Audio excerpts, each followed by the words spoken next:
Hello and welcome to Honest Faith Conversations. As always, I am your co-host, Miguel Covarrubias. And I am Kathy Covarrubias. And today, let's talk about Mr. Robot Season 1.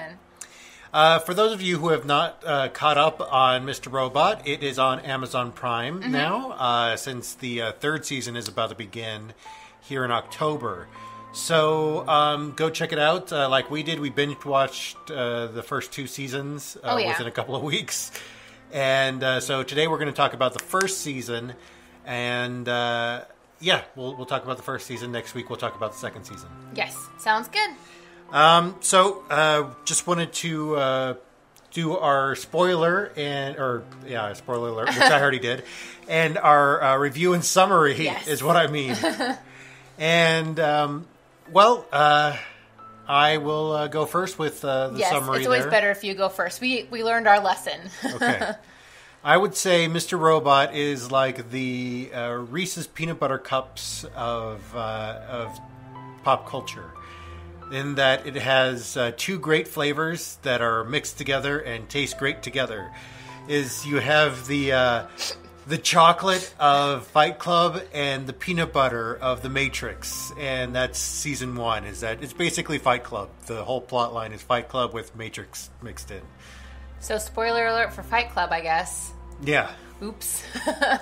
Well, we already said spoiler alert, so... Yeah, but for Mr. Robot, not for Fight Club. No, he probably ruined somebody's life. No, it's all right. Good job, Miguel. Fight Club is even older than Mr. Robot, so if you haven't watched Fight Club yet, you're kind of missing out. Okay. Sounds good. And then your review. I'll do my review after you do your summary. Oh, okay. Challenge accepted, sir. Okay.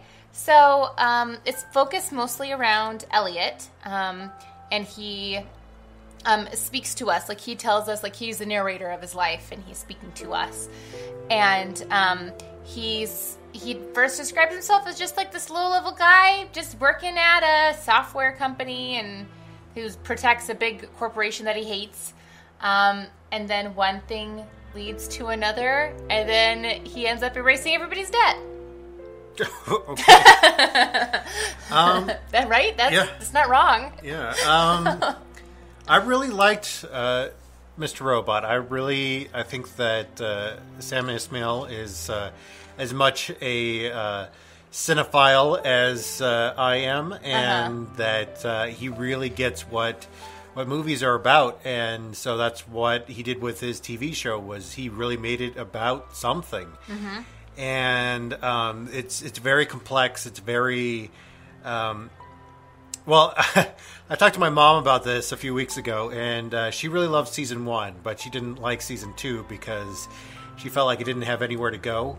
But I think he does a really good job of building upon what he already did in season 1. I don't think that I felt like he could have hit a wall after season 1. Well, let's stick to season 1. Yeah, we're going to stick to season 1, but I'm going to say that he may have that I felt like he was going to hit a wall after season 1. Once we finished season 1, I was like, where do they go from here? They kind of hit their goal, and then next week I'll talk more about season 2 about that. But I really felt that it was a good arc of a season. It was really good about building the characters. I don't think that there was a single episode that was more of a throwaway episode than any of the others. So it was more good TV rather than most TV shows, which have throwaway episodes in there just as filler. Yeah. That this just kept building. Yep. I also really enjoyed it. The one thing that I liked about it, and I'm sure a large portion of its fan base liked about it, is its many parallels to our real life world. Like, we're going to dive into this a little bit more, but, they talk about corruption in big business. They also talk about, they have a version of Anonymous, but they call it themselves F Society. Also, they have their own version of, oh my gosh, I can't remember what it's called, but it's the group that's mostly in New York and they're against Wall Street. Occupy. Occupy Wall Street. Yep. Yeah. Like it's like their group is kind of a mix between Anonymous and Occupy Wall Street, like put together. Yeah. I would kind of say. So that's one of the things I liked about it because if you guys don't know by now, I'm a little hippy dippy and pretty against like big business and big corporations. So that's what I liked about it, is because it paralleled real life stuff. Yeah. Yep. Well, where I wanted to start with this is I really wanted to dive into kind of this whole myth of the one. Is that we've gotten into very much in religion and in society this whole idea of, the chosen one who can be the one that that ends up, bringing peace, or ends up, taking things on or whatever. Which clearly Elliot is in this circumstance. Exactly. And he is kind of, it starts out that way, but it shows the flaws of Elliot throughout the season. And that's kind of where it goes. And I think that was brilliant in putting it into very programmatic way, or a coding way, more of hacker speak and kind of that, and is thinking in the terms of computer programming. And I think that he really does a good job of deconstructing that myth of the one, because I think way too often in society we have this idea that, there's going to be a chosen one that's going to take care of it. That, we're going to go and, we're going to rely on that one person. That person took care of it, or whatever. Yeah, we could just wait. Just wait for it to happen. Wait we don't for have it to happen. Yeah. And it really comes into this whole... there is a professor called Rene Girard who talked about mimetic... I think it's mimetic. A mimetic kind of idea, whereas where in society that you see somebody that you idolize and you want something that they have, that not just a copy of it, but you want what they have. And it's very much, envy kind of thing, that instills a rivalry between you and that person because you really want that thing. And the only way to end this is by, and this is completely in the workings of our human brains for some reason, that the only way that we can end this is by blaming it on somebody else and scapegoating that person, or scapegoating something. And I think that's very much has to do with religion and our society as a whole, especially because, and this is something that I'll take into account a little bit later on, but this is probably a really controversial thing for me here, is that something I've been playing with for a long time, since college, did Jesus really have to die? Did all of these figures, did the sacrifice need to be made for humanity in this? If you have an all-knowing God, if you have an all-knowing and all-powerful being, why did it set in effect this system of punishment or justice or whatever, substitution, whatever, that it needed a human sacrifice, or it needed some kind of sacrifice to appease it. And I think that so oftentimes is that, I do agree that, the cross happened, that all of that stuff happened, and I do claim to be a Christian, but not one of those Christians. Maybe I should just say I'm a Jesus follower rather than a Christian, but yeah, is that really, I think that too many people end up scapegoating Jesus in things, is that, he was the one. He was the chosen one. He was the Messiah. He was, this person. And then, my sins are taken care of. All sins are taken care of, except for those that I don't like. Those that I think make people icky, in my opinion. Yep.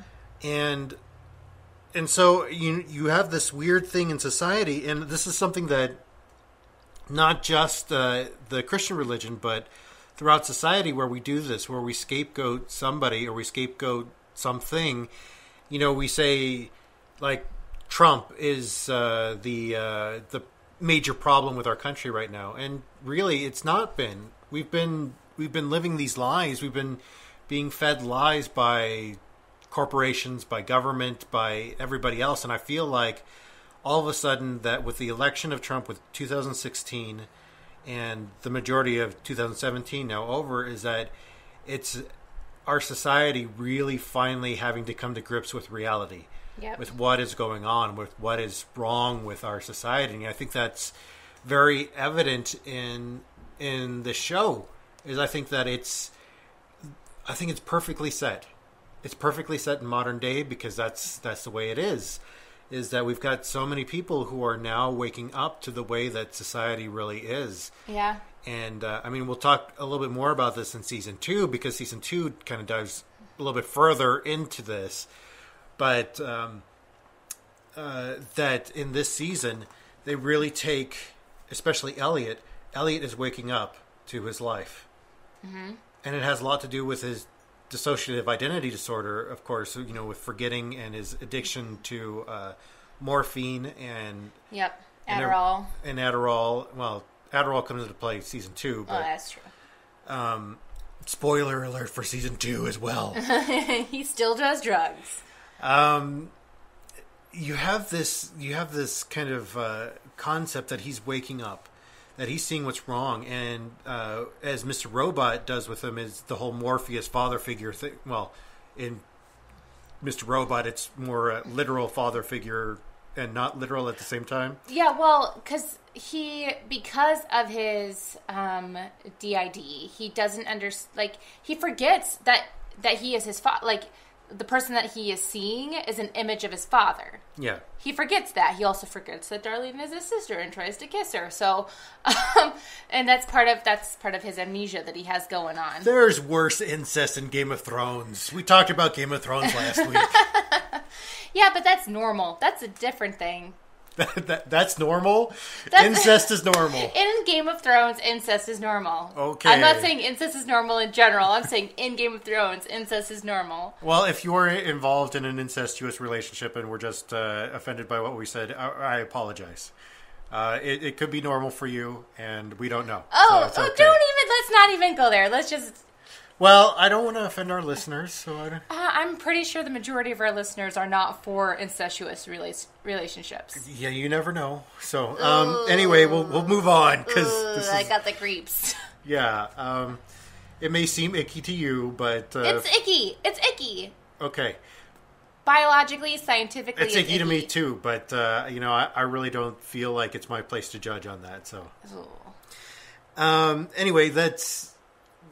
the season really goes into that, and whereas they have that scene on the Ferris wheel where he's kind of telling him that you realize that there is something wrong with our society. You realize that there's something, and this is what Morpheus kind of says to Neo in The Matrix, is that you realize that there's something wrong. You realize that there's something deeper, that we need something. Mm-hmm. We have... evangelical Christians who say, "Oh, that's your God-shaped hole. That's your need for God." God-shaped hole? Yeah. Oh, don't even get me started. But it's that idea that you need something, that you have that desire for something more, that you have that need for living your life in a way that is meaningful to you. And I think that so much of our society, especially millennials, know that. They know that they want more. Mm-hmm. They know, and they try to do that with their lives. They try to do that with the way that they spend their money. They try to do that with the way that they spend their work hours and even their side hustles, like podcasts. Mm-hmm. Hint, hint. Is that, that we want to do this. We want so much more from our lives. And especially that's that struggle for Elliot throughout the season, is trying to figure out how to do that with, the fact that he's really skilled at being a hacker. And he's got in trouble with it before, hadn't he? He had, but this is kind of where he's at now. It starts off the season with a saving the cat moment, where he's sitting with a child pornographer who also owns coffee shops, and basically lays it all out to him and says, you're going to be arrested, and this isn't blackmail. This is just saying you're going to be arrested. Mm-hmm. And that kind of endears Elliot to you. That's that's kind of where he feels that his place is in society. Well, and to be honest, that is a fine place to be. If he's able to, catch these guys that the FBI hasn't been able to, and like bring them to light and arrest them for their horrific crimes that they have been doing. I mean, that's why there's anonymous tips out there. And there's also, that's kind of part of where we were talking about with vigilantism, is that should it be allowed, and why? And so, but this is different because he's not bringing the justice to them. Like, he's saying justice. He's going, hey, cops, come do this. Like, here, you should take care of this. He's not taking care of the person himself. He's breaking the law to catch those who are breaking the law. Oh, I see what you mean. Yeah, and whereas what I'm going with this is that you see what he is, what he really becomes throughout the entire season is trying to become something that means more than just taking down one or two people who are, like just bad people online, and take down this big corporation. That it really kind of sees that this whole scapegoating thing, this whole mimetic narrative, that responsibility lies with all of us. That it's not just the scapegoat, and that I think that's what I mean by the danger. The danger of scapegoating Jesus is that we don't take responsibility for our own actions. That we say that those sins over there are icky, and we forget that we're a sinner too. That we're responsible for our own crap that we've done to other people. We need to make up for that. The whole Jewish idea of sacrifice has been that you went and you made amends first. That this is not a cleansing act at all, but this is more to symbolically appease your mind, knowing that, oh, okay, I've done everything now that this is done. And so that's what I feel, the cross meant. That, Jesus sacrificed himself, showing, look, it's already done. God has made peace with the world. And there's nothing you can do to earn God's favor. There's nothing you can do to lose God's favor either. And I think that this is struggling with that idea throughout the entire season as well. In it is that everybody has their own responsibilities, and it gives everybody that he's trying to give everybody a clean playing field. That removing everybody's debts and everything else will try to give them a clean playing field. And we'll talk more about how that kind of fails next week, but that taking away the power of this big corporation, in essence, is giving everybody a chance to take responsibility for their own actions. Yep. So, it really lies a lot with the corporation in that. So. Well, and then, talking about the corporation, we can go ahead and swing right over to the dangers of having such big businesses involved in the country. And as many of our listeners know, because I'm sure the majority of our base is in the United States, we have seen this happen like over and over again, where especially big banks are too big to fail. Like, they can't fail because then it's just going to do this huge domino effect and essentially ruin the economy of the rest of the country. Yeah, this was 2008 when we saw a lot of that happen, especially and the bailout and everything else. With the housing market. And then, of course, we saw with Enron, with all of their fraudulent activities, and essentially the majority of those people just getting a slap on the wrist. Well, and the fact that Evil Corp's logo is Enron's logo. Yes, which I thought was very, very funny. And the problem with allowing corporations to get so big, one of the primary things is that they do become too big to fail. It becomes nerve-wracking knowing that, what if this, like the largest bank in the United States right now is JP Morgan Chase.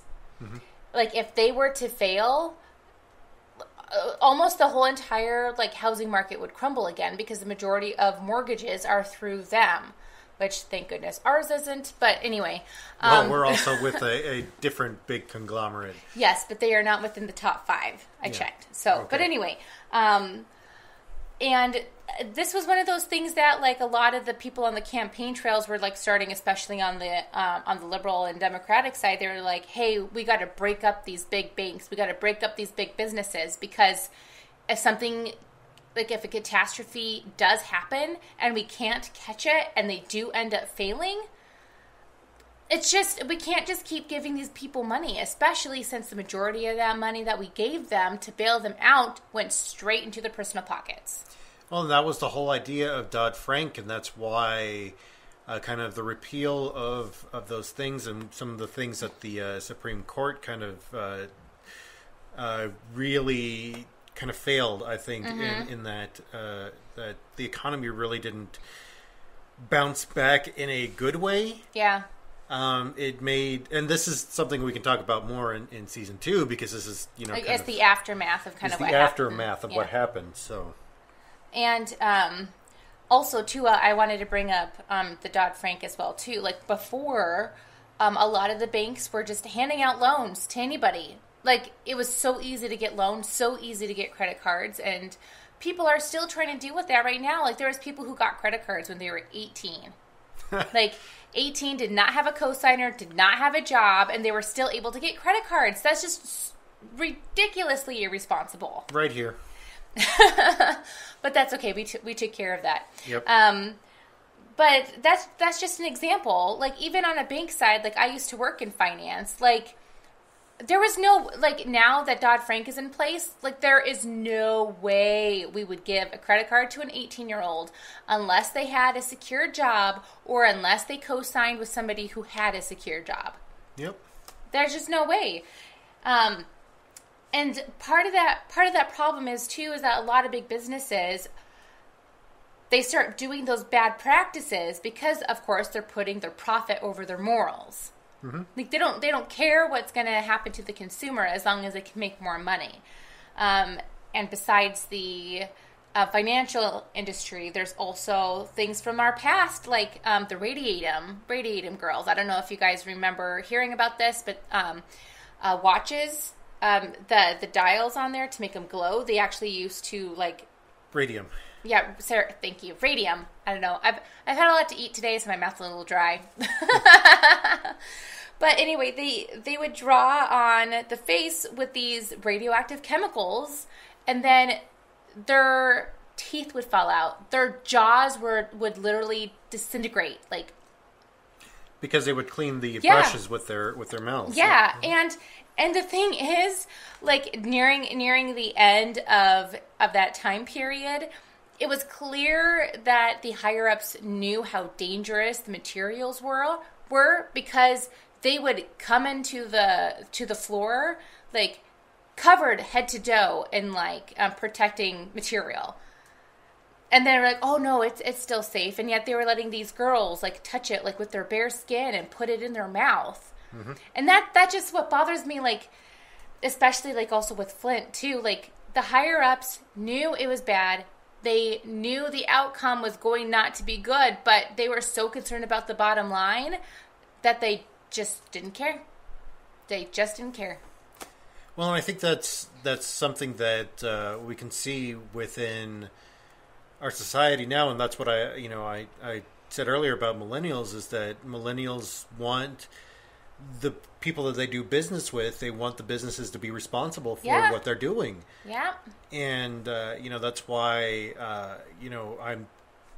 there are a lot of companies now who really put a lot of effort into having integrity, of really being able to be completely transparent in what they do, so that their consumers, their customers, can realize that, feel good about the fact that they're confident with their customer confidence. Is that what it's called? Yeah, sure. Okay. Who knows what it's called? There's probably a term for it, but we're going to coin it. We're not economists. We are not. No, I took business class in college. I'm just a guy with a youth ministry degree. So, yeah.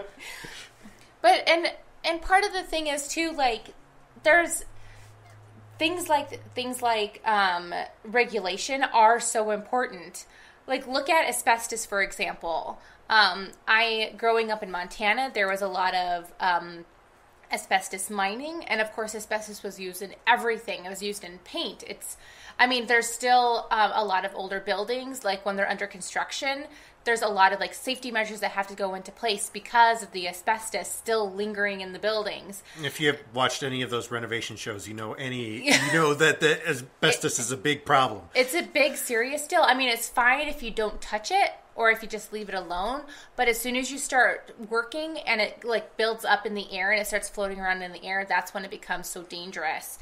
And there's still towns, especially like in Montana where I grew up, that are still trying to essentially put their lives back together because of it. I mean, so many people got cancer, and because of that, there's been, like, it just goes on from one generation to the next. Like, people don't think about it. Like, a lot of the times, the effects will continue on from one generation and get passed along to the next, and it's awful, and it's really, really hard for workers to fight back, and which is one of the reasons why unions were formed, but now they're kind of going...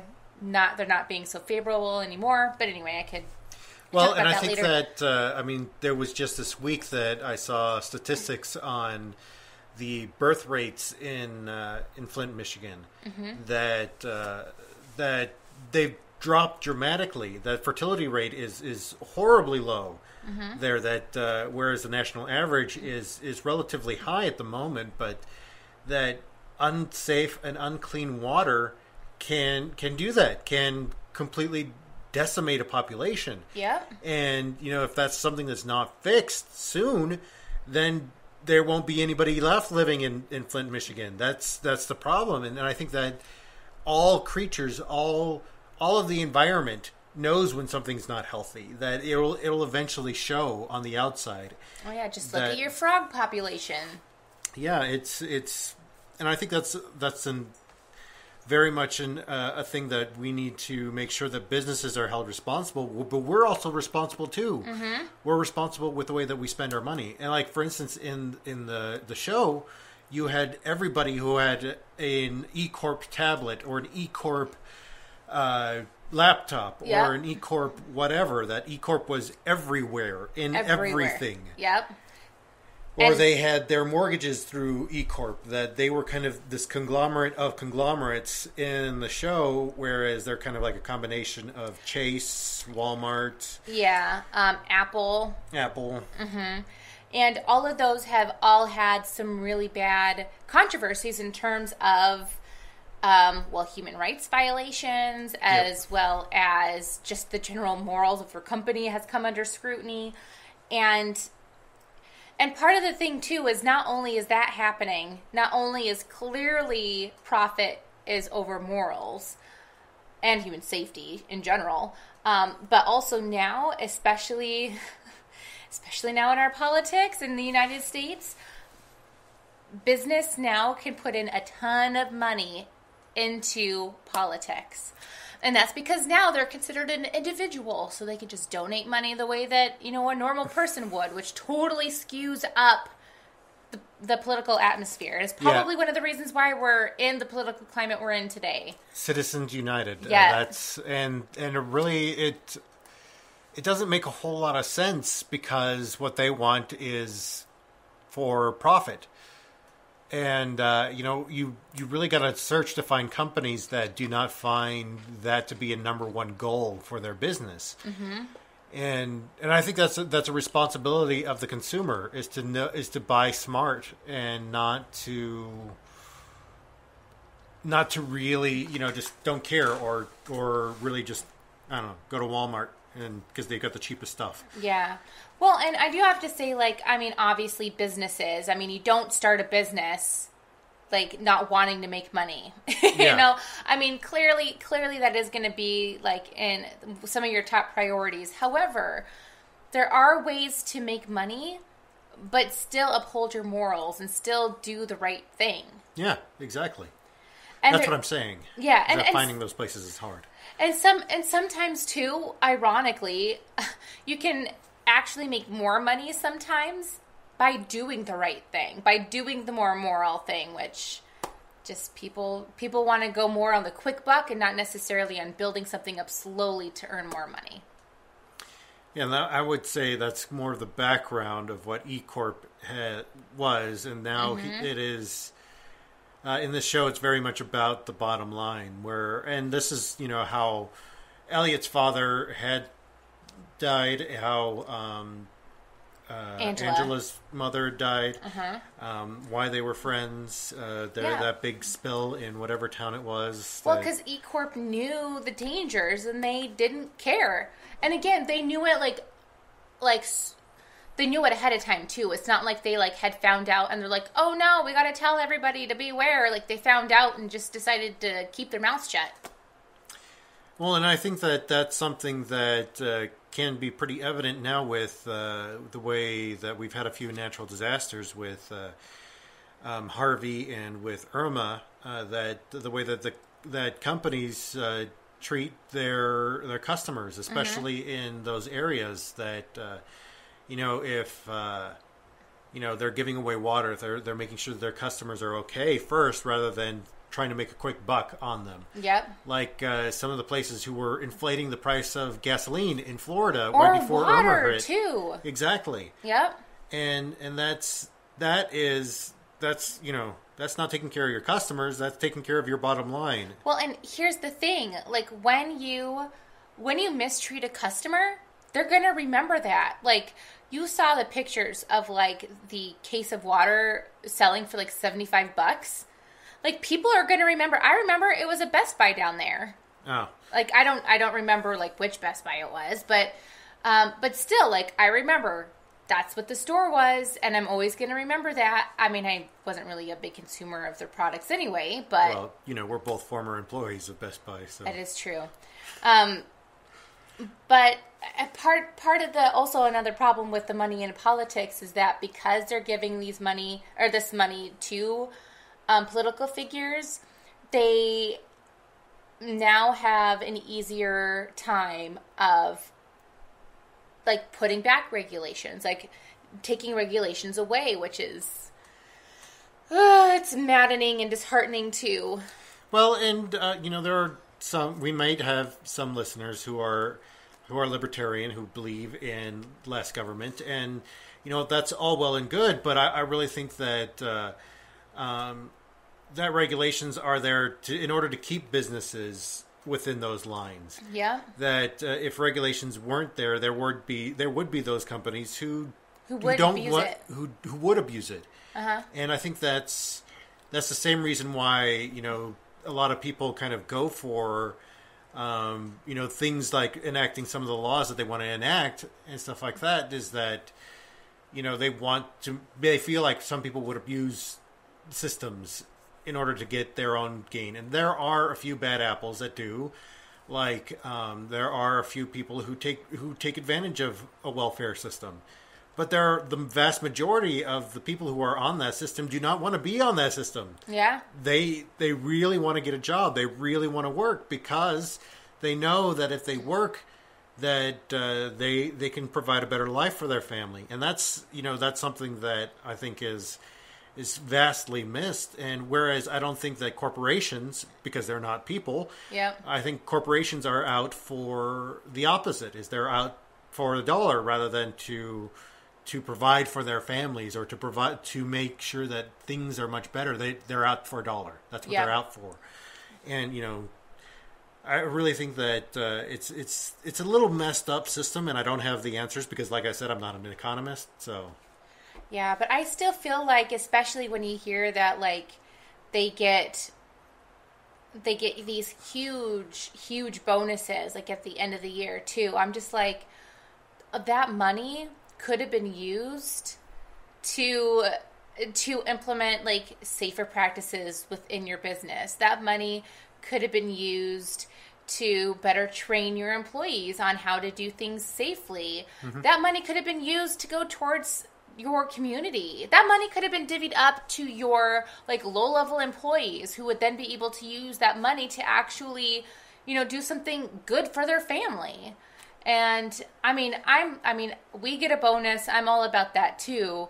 Everybody likes a good bonus at the end of the year, but there's just a certain point to where Is it going to make a difference? Does it really make a difference in that one person's pocketbook, the higher ups? Does it really make that big of a difference to them? Yeah, is a couple of extra $1 million going to make that big of a difference in their bank accounts that are in their normal billions. day-to-day lives? Yeah. Yeah. And that's kind of the thing is that really it's going to take some people who are a lot smarter than we are to fix those problems. Yeah. Hopefully they get into the system sooner rather than later, or else we may have an Elliot on our hands who's going to wipe away our debt, which I wouldn't mind, but I would still like to keep my house, please. Well, and I think that's something that even with the recent hack of the One Credit Bureau, starts with an E. Is it Equifax? Equifax, thank you. Mm-hmm. With the recent hack of Equifax is that, I think that they could have been doing it just to try to do something like this to see if it was possible, mm-hmm. or they could have been doing it to steal people's identities and start to make money for themselves in doing criminal acts and stuff like that. And that's something that you've got to weigh the line on these things, and I think that's ultimately also another big point of this whole thing is that people need to take responsibility for their own actions. Yep. Is in the season here you have Elliot both trying to take responsibility and also losing it, and we're going to talk more about control next week because that's kind of where the second season is about. Yeah. But this season was more about responsibility. Mm-hmm. I think is that everybody has a responsibility for themselves. And not only that is to be a good person and to try to make the world a better place rather than just being out for yourself. Mm-hmm. There's a big difference between being responsible for yourself and being out for yourself. Yep. Where you'd see that more in Tyrell. Tyrell Willick is more of the out for himself. Ugh. And his wife. That he is, that he's very transactional, He has a secret, and we don't know what that secret quite is yet.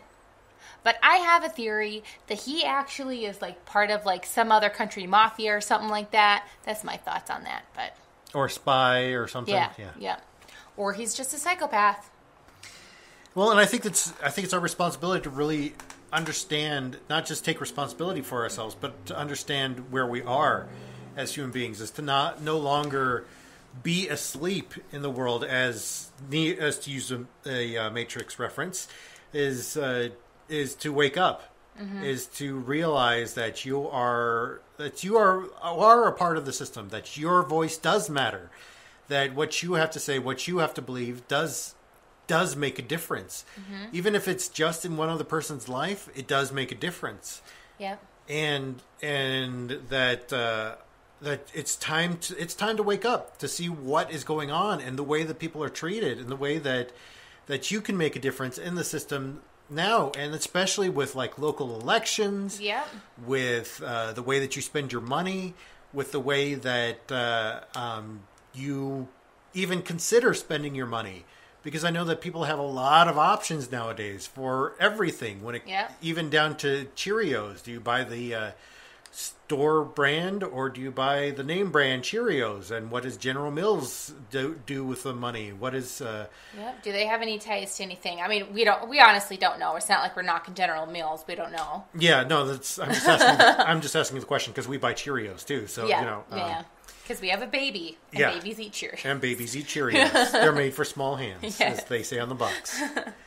And so, that's something I know that we're kind of lax on. Is mm-hmm. We're guilty of this too, because we usually go with something that's the cheaper option, and that's because we don't make it. Yeah, we kind of have to our bottom line. But there's also something too, like we don't. I mean, this is just what we do as a family unit. We don't shop at Walmart. I can't remember the last time we shopped at Walmart, and I do remember going into a Walmart a few years back and just feeling sad and depressed. Well, I think that's part of it, is that you really pick up the spirit of a place when you walk into it in a weird way. Yeah, you got to be got to be open to that. You got to be open your eyes to what's going on in that. And I think that people who shop there, people who are going there, they're forced to shop there most of the time. Yep. And we're because they don't enough, think that they have any other option, but there are options. Yeah, and we're lucky enough to like live in an area that doesn't just have a Walmart. I mean, for a while there, we did live in an area that seriously just had a Walmart for the most part. I mean, they had like some few other stores, but we had to make plans to drive 45 minutes away to go to a Target. So. Yes, and I know people have issues with Target as well too, but it kind of also it really depends on which is the worst evil. Yeah, that's what it boils down to. Well, what people say with that. Anyway, we're running out of time here, so we could go on forever with these things. So we need to say our quick goodbyes here. Our feedback schedule coming up. We got next week, we're talking about Mr. Robot Season 2.